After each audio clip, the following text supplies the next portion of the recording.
Ljudi, danas igramo igru košarke. Šutit ćemo u ovaj koš, svaki će šutat po 3 puta. Ko šutne najviše koševa, pobjedit će. Ja sam Edi i ja prvi šutam.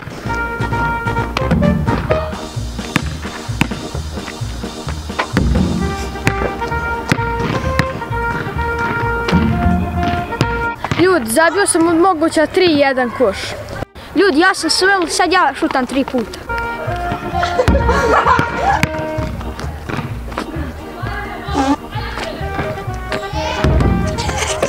Ljudi, ja nažalost nisam zabio ni jedan. Ljudi, ja sam Dino, ja treći bacam.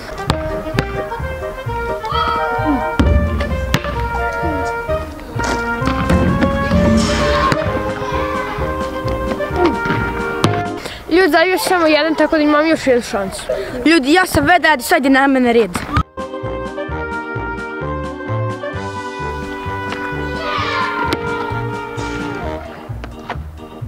Pošto nas dvojica imamo isti rezultat, ponavljam.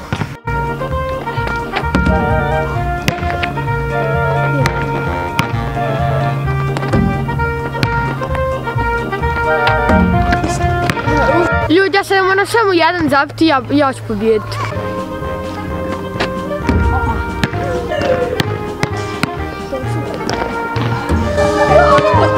Ljudi, ja sam pobjedio, ja sam 10 maraka, ostavite like.